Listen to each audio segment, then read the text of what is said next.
AMU. American Military University is proud to present the following podcast.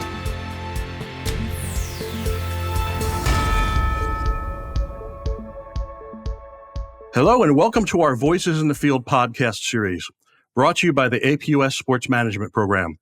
My name is Jim Reese and I'll be your host for today's podcast. Our special guest today is Mr. James DeMeo, a former law enforcement officer and expert in event security. James, welcome and thank you so much. We really appreciate you taking time out of your schedule to be with us today. Absolutely, Jim. Thank you for the opportunity. It's great to have you. Would you please give us a little bit of your background, how you got into security, what some of your roles are now, and maybe any projects you might have going on? Sure thing. So James DeMeo, nearly 35 years in the security industry, 21 of which I was with the Nassau County Police Department on Long Island, New York. I was in patrol. I taught in the police academy. I eventually became an investigator, worked in juvenile aid as well as missing persons. In my 20th year, I decided to go back to school and I pursued a master's degree at Delphi University in sport management and subsequently graduated, and through the suggestion of one of my professors, connected with a gentleman from the New York Islanders who introduced me to John Young, who's retired NYPD NHL liaison. And that's really where the light bulb for sports security went off for me. And since that time, I've had the good fortune of opening the Barclays Center in Brooklyn, New York with AEG, worked at a mid-sized venue in Austin, Texas, and have migrated into the higher ed space now, teaching with Tulane University, this semester as well with Newberry College in South Carolina undergraduate, focusing primarily on sports security, facilities, and risk assessment. So again, great to be here today. That's a heck of a resume, my friend. It really is. There's a lot going on in sports right now in regard to the importance of security, just the way the world is. What's your sense for the state of security at sports facilities around the country, just based on what you're seeing now? Sure, the way the world is. I mean, we look at, obviously, what's happening domestically, internationally. We're in a contentious political cycle. And we look at the roles of individuals entrusted with duty of care that safeguard stadiums, venues, and arenas. We look at, obviously, what happened with the Taylor Swift concerts in Vienna.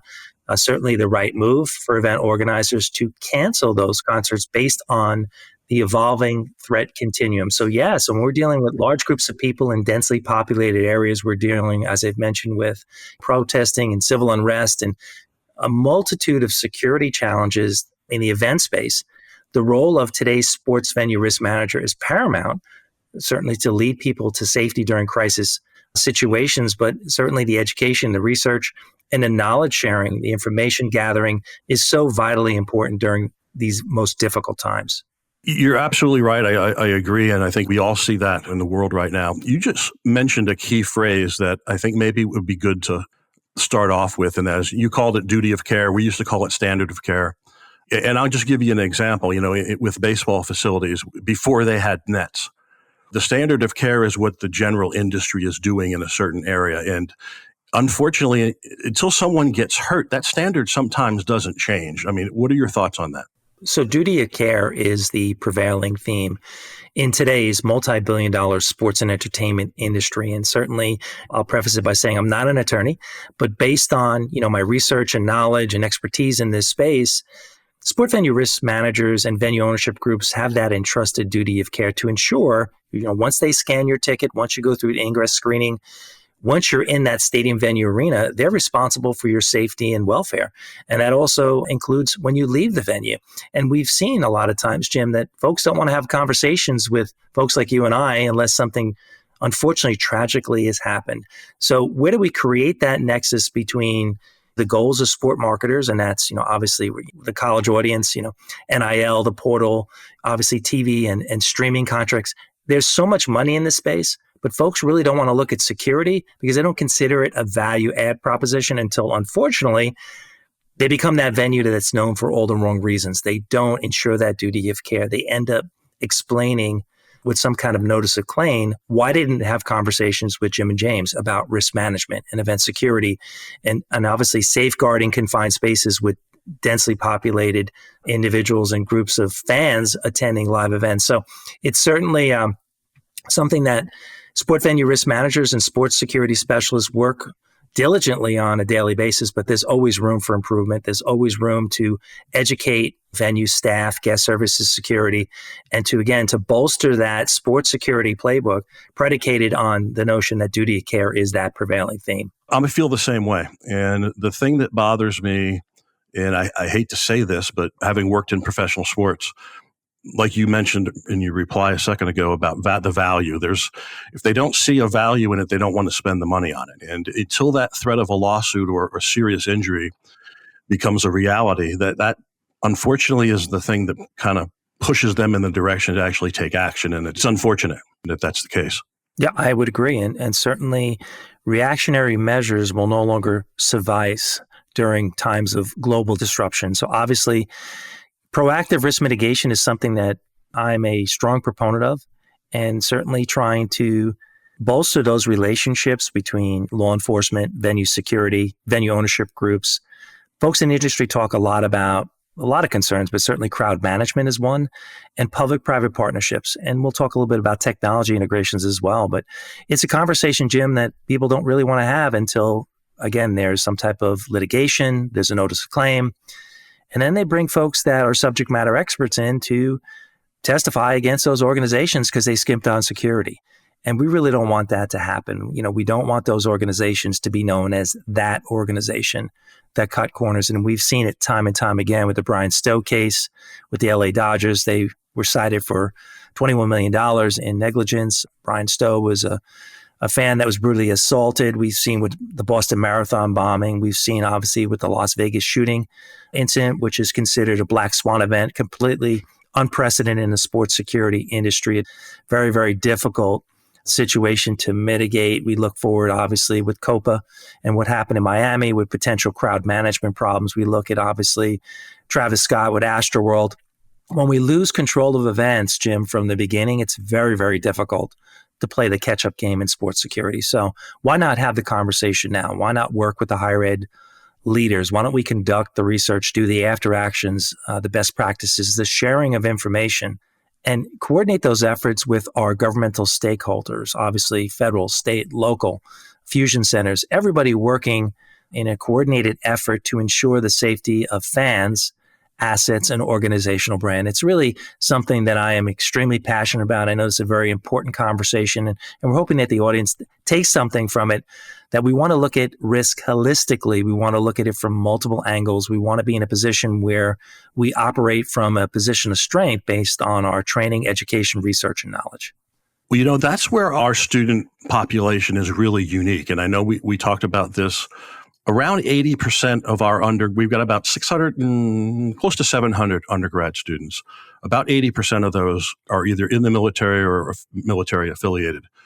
On the graduate side, about 64%. So we have a very large percentage of our student population that has training in, at least some training in this area. And so I think that from the standpoint of career options, I think that this podcast, really could hit home for a lot of people.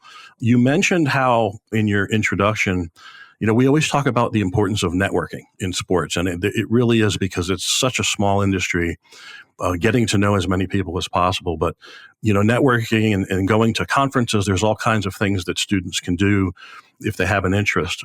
Generally, what are your thoughts on if we have a student gets out of the military that's interested in a career path, what would you recommend that they do to position themselves for a job or internship? Well, reach out to folks like James DeMeo. I would love, Jim, for that to happen because I've had conversations with ex-military through ASIS and law enforcement liaisons and military liaisons reaching out to folks like myself that have made that transition. I'm happy to share any information, lessons learned for me. But the way I really got into it was just I put myself out there. I was on social media, LinkedIn.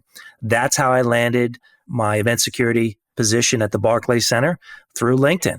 And so subsequently, since retiring from law enforcement in 2011, I've kind of created a niche for myself where, hey, I'm passionate about teaching. I love lifelong learning, but I have to roll up my sleeves and say I don't have all the answers, and I need to surround myself with people that are smarter than me, that know more than I do, but to have confidence in myself to say that that's okay. and understanding that we're all in this together. We all, especially military coming in, they have a tremendous skill set, but they have to make that transition into the private sector. They have to learn to kind of speak that civilian language and kind of integrate within those spaces. And it wasn't really a perfect path for me, but through LinkedIn, through posting, through networking, had the good fortune of connecting with Dr. Stacy Hall from the National Center for Spectator Sports Safety and Security. And she was instrumental in me landing roles in higher ed just because she had confidence in my ability to talk about these subjects. And from that, I'm just so thankful for that opportunity that I've ended up teaching with several universities, extremely passionate about training the future leaders that will go out into these spaces. I would say to everyone listening, roll up your sleeves. It's okay not to have all the answers. Put yourself out there, ask the questions. You mentioned conferences, networking, educational consortiums, research.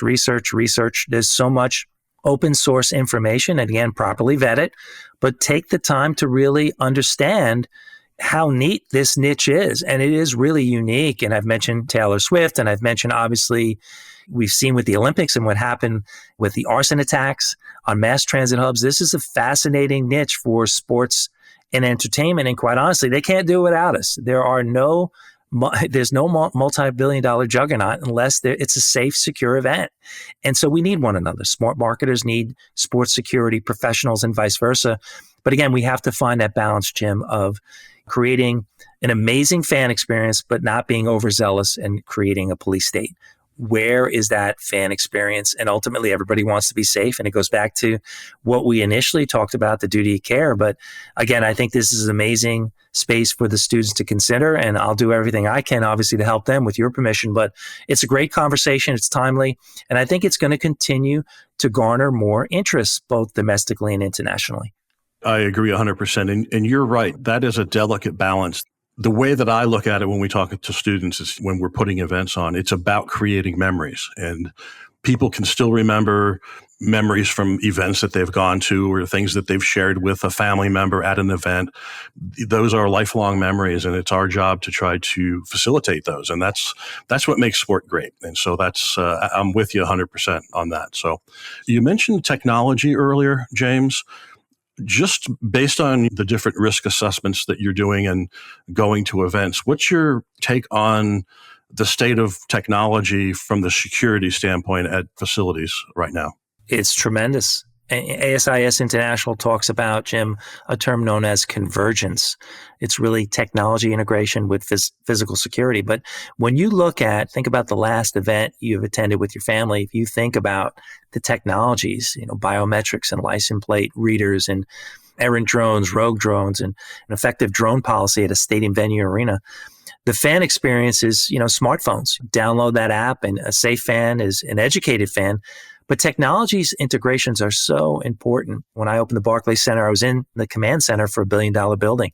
So we had CC television and access control and PTZ cameras. But we've seen, obviously, a few years ago in the NFC Championship at SoFi Stadium, there was a fan that was assaulted on the exterior perimeter, and law enforcement was able to utilize license plate reader technologies to zero in on that plate, run the plate, and actually apprehend the individual that responsible for committing those acts against the victim in that case. So we've seen that when venue ownership groups take the time to do thorough and complete risk assessments, they bolster their cybersecurity posture, they look at the advantages of two-way communications and 911 EMS incident tracking in the command centers, responsible social media monitoring by law enforcement, the biometrics, the fast queue lanes. These are all things to prevent people from getting hurt. These are things from preventing people from being in a choke point or a bottleneck.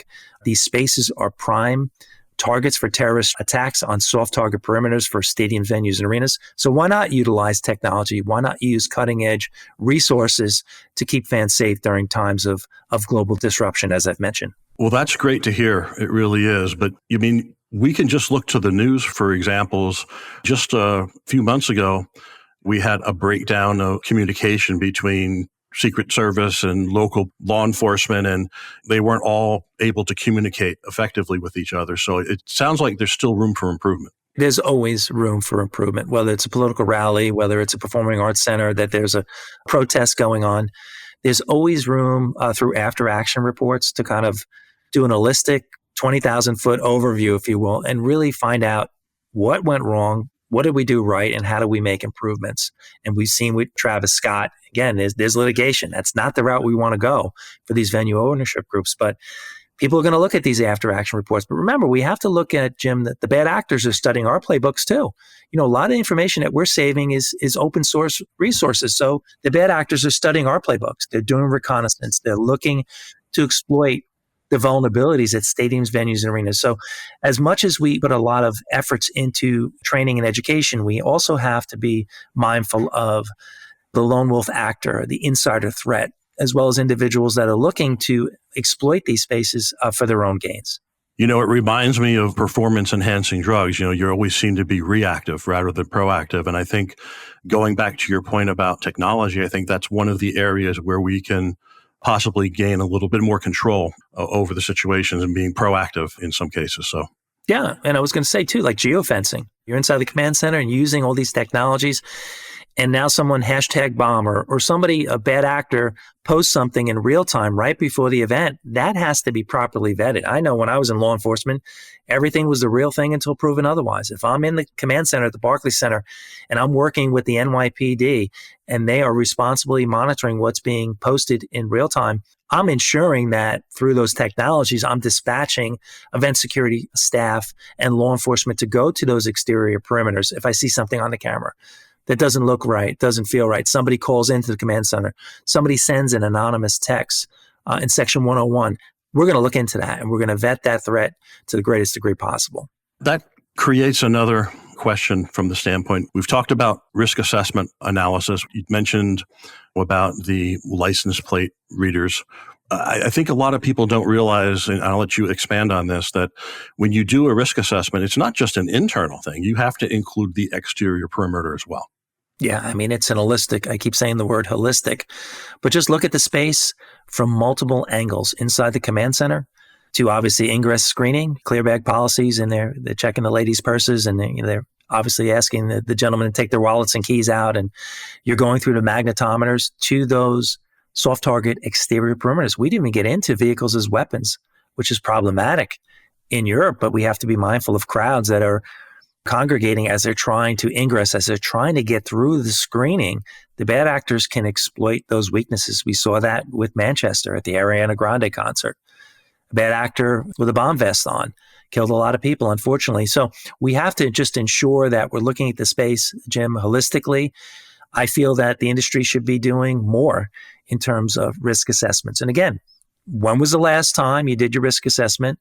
Who did it and what's their level of training? What metrics are you using for event security and guest services in terms of their understanding of how to lead people to safety during true crisis situations? So risk assessments are a key component to a robust sports security posture. And we look at doing a SWOT analysis, some kind of risk matrix chart. So we look at not only foreseeability going back to duty of care, but also, is it a low, medium, or high risk? And what are the threats, challenges, and vulnerabilities? And all those things can be articulated within the confines of a risk assessment. Where is the venue located? Is it in an urban center? Tends to be on exterior perimeters, problematic. Lots of people in a confined space, as well as maybe vehicles as weapons outside the Superdome. So what are we doing to restrict those traffic flows? I know with LA 2028, it's going to be a car-free zone.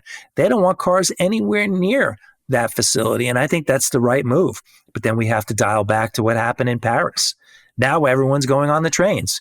So what are we doing to sweep the trains before, during, and after the event? Because a bad actor can get in those mass transit hubs and cause mayhem and chaos. And we want to ensure through the risk assessments, Jim, concentric circles of security. The inner perimeter, the middle perimeter, and the outer perimeter. From the inside out, the outside in.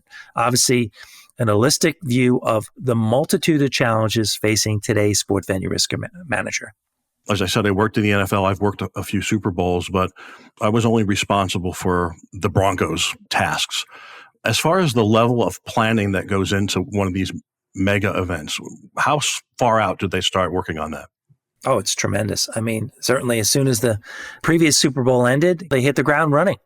Now it's moved forward to the next Super Bowl. So obviously we're looking at probably a year, 18 months, 2 years in advance, somewhere in that window for a project of that magnitude. Mega events, the world is watching.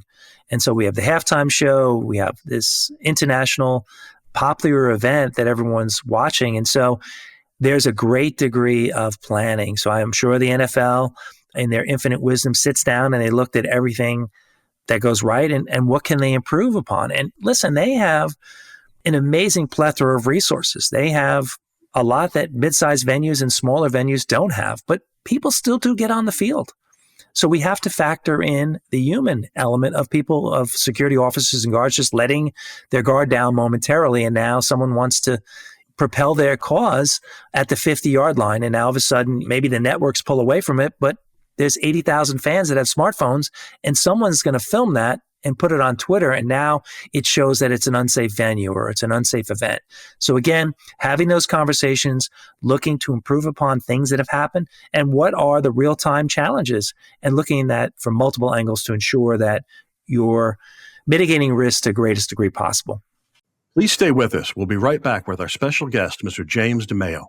When you serve, you know that making the right decision means no excuses or compromises. American Military University was founded by a veteran with the same mindset. AMU offers quality, affordable education built around my goals, like monthly online course starts and transfer credit evaluations that evaluate my experience to help save me time and money. I chose American Military University because it works around my life and it's purpose-built for vets like you and me. To apply, go to amuonline.com/veterans. Thanks for staying with us. We're back with today's guest, Mr. James DeMeo. Let's get back to the discussion. Now, how do government agencies or laws such as ADA, OSHA, how does all that tie into this? I'm glad you asked me that, because as a teacher, that's something that I always look for in my risk assessment projects for my students. I want to see something in there about the American Disabilities Act in terms of OSHA and the requirements that venue ownership groups have. Is there available handicap parking?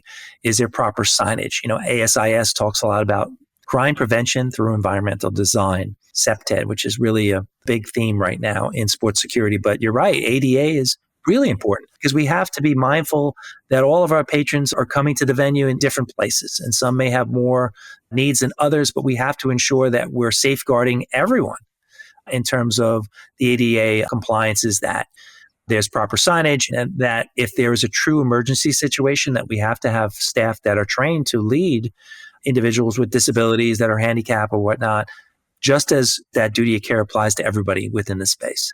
Absolutely. Now, for our students, I know the first question that I would get when this topic of a career path comes up is, what are the types of jobs that are available? Now, obviously, you have a background in law enforcement. There are different types of security positions available. There's a lot more than just working big events out there for people to be responsible for. Sure. So think of back of house. So I'll give you my example. I like to storytell as a teacher, but I opened the Barclays Center. Jay-Z, Beyonce, all 8 shows, followed by Barbra Streisand. And we'll get into a little bit about crowd demographics. But to answer your question, we look at back of house. So we're talking facilities, risk management, conversion crew. Who's going to take up the stage and put down a different floor for hockey, as an example? So my experience at Barclays was 24/7, 365. Fast forward to today's date, they're one of the higher revenue producing venues in the country. But in the beginning, there was lots of things that we learned. I was with AEG, there was Securitas, there was the NYPD, lots of moving parts going on back of house. So understanding that I can get in as guest services. I'm scanning tickets. I'm talking to the patrons as they're coming in. I'm ex-military, but guess what? I'm working on my threat and behavioral analysis when I'm talking to the fan. Is somebody acting out of the ordinary? I'm also ensuring my own personal situational awareness. I'm also working on my verbal de-escalation skills in the event we have to go to Section 101 with the NYPD to deal with a potential fight situation. So, again, anything related to facilities, risk management, conversion crew, operations. These are things that I learned about. These are things that I teach, but you don't necessarily have to come from the military or law enforcement. There's lots of opportunities because ownership groups understand the importance of what we've been talking about during this conversation, and they want to have the right pieces of the puzzle in the right places, and they want to ensure that people know exactly what they're doing to protect that particular venue.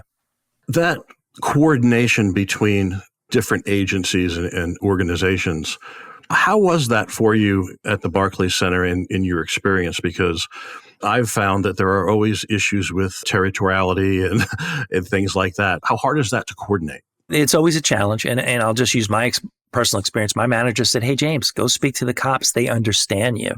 So I walked up to the NYPD. I said, "Hey, I'm James DeMeo, retired Nassau PD." They circled around me in a good way.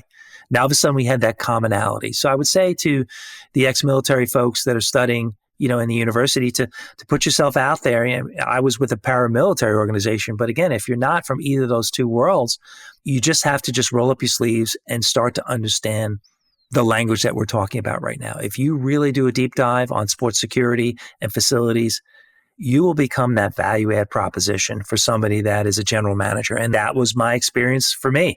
I talked to Dave Anderson. He opened $1 billion building. He was the general manager of the Barclays Center in 2012. He said, "James, how do you know about all this stuff?" I said, "Because I'm interested." Now, all of a sudden, he's moving closer to me and he's saying, "Tell me more, tell me more." Now I become that value add proposition where, hey, let's use James in something other than security, or let's invite him to a pre-event meeting because of his background and interest. Dave Anderson started selling popcorn for the Chicago White Sox in his early days in sport management, and now he was opening $1 billion building for Matt Bettenhausen and AEG. I know all these folks because I put myself out there on LinkedIn. But to answer your question, it's challenging because when we look at, I'll give you my example. I worked at a mid-sized venue in Austin, Texas, which is the Cedar Park Center, HEB Center. When I was the event security supervisor, and again, I'm retired in law enforcement. I'd love being on overtime, showing up at the venue. Everybody's trained in active shooter. However, you have different agencies that may not know even who the security manager is. They're on overtime. They're trained in active shooter protocols, but they show up on the venue and they're working with somebody from DPS or somebody from a local community college, an officer there. So you have different agencies that show up on overtime.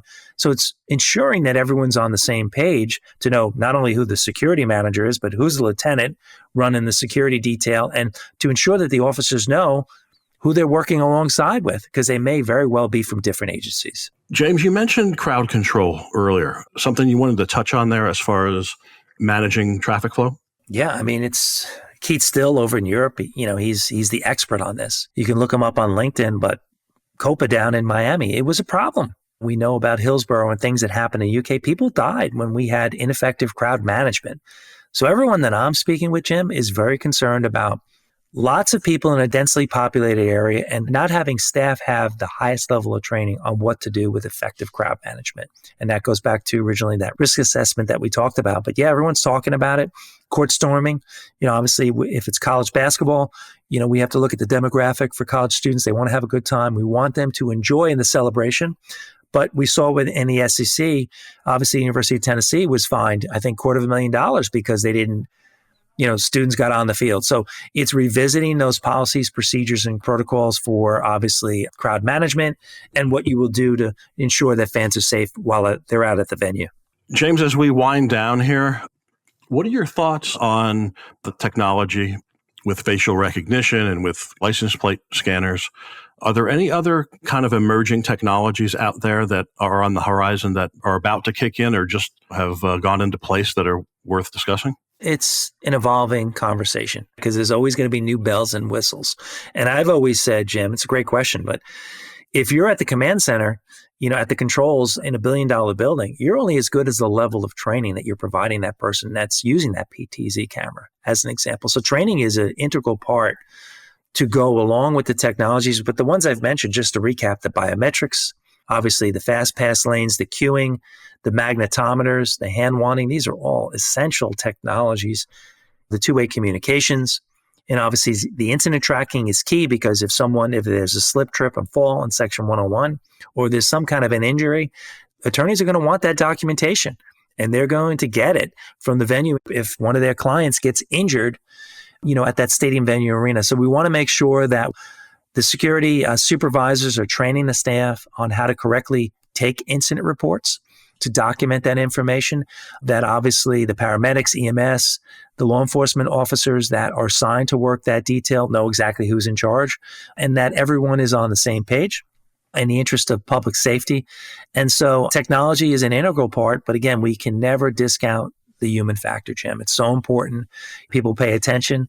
There are advantages to in-house staff versus third party. There's pros and cons, but to ensure that staff has the highest level of training, because it tends to be higher turnover with event security staff. So we want to ensure that they're buying into the organizational culture and that they're there for more than just watching the event, that they're keeping me and my family and your family safe because they're buying into the goals of that sport venue ownership group. You really hit a nerve there with stadium incident reports, because I used to do those at the old Mile High Stadium. So I think there's a discussion offline of sharing some pretty crazy stories of some things I had to write up, and I'm sure you have too. So we're chuckling about it, but at the same time, it really is something that the venues need to revisit.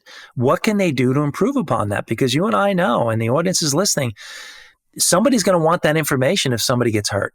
And that's that liability, the tort side of sports security. And again, I've been a strong proponent of this for the last 12 years. There is no sport marketing without sports security.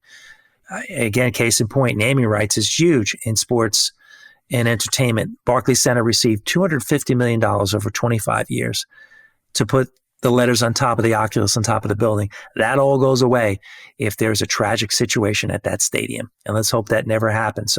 Down here in Raleigh, they went from PNC Arena to the Lenovo Center. Okay, we have the Hurricanes in the NHL, a great brand down here in Raleigh, North Carolina. However, they received $60 million for naming rights over 10 years. That all goes out the window if that's the venue that's known for all the wrong reasons. So again, there is no safe event without folks that know what they're doing, have the highest level of training, and they're going to keep us all safe and sound out at the stadiums, venues, and arenas. So there is definitely a nexus between the goals of sport marketers and those of sports security. And we all need one another, and we all need to understand the value proposition that we bring during these times. That's a great point. I think that people sometimes forget about is the negative publicity that goes along with being an event sponsor, like a stadium naming rights and things like that. So these issues that we're talking about touch a lot of different people for sure. Yeah, they do. And everybody wants their 15 seconds of fame at the table. And you and I have been at those pre-event meetings. Hello, raise your hand. I'm security here. No, I'm the CTO, the chief technology. Everybody wants to get in front the owner of the Barclays Center to say, I need more resources. And so they have to do it lean and mean, but at the same time, they have to do it within the budgetary parameters. But, stadium design and architecture is a huge field. The roles of project managers are important.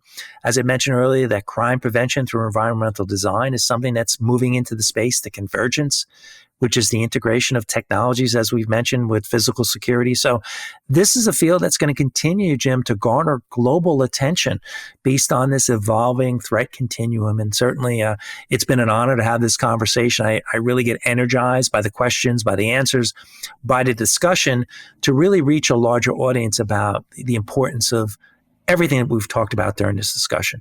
That's good to hear, because we're fortunate to work in a really fun industry, but has a serious side as well. So, but I got to tell you, James, those pre-event planning meetings that I've been a part of, where you bring a representative from all the different constituencies that are going to be, have responsibility at the event. Those are some of the best meetings I've ever been in, because the maintenance people are talking about a pipe that burst recently, so one bathroom's offline, or you just get to know everything that's going on at a facility before the event happens. And so it really helps from the standpoint of working together with some other folks. And you get to know what the artist and the performer wants. I mean, again, Jay-Z, Beyonce, all 8 shows, and we didn't even get into demographics, followed by Barbra Streisand. She wanted kind of a 10 area from the Long Island Railroad MTA to the front of the Oculus so that her fans wouldn't get rained upon. It didn't rain one night. But I was at that pre-event meeting, and obviously there was permits with Brooklyn and the general manager and the bar. These are the conversations. So what does the performer want, he or she? Or the obviously the band or what have you, and to do that from a perspective of looking at it, what are the risks associated with putting these things in? So these pre-event meetings are really important because, again, if I'm at a mid-sized venue and this happened, and Kid Cudi was performing in Houston, and I just did a quick Google search, Jim. I'll tell you this real quick, Jim.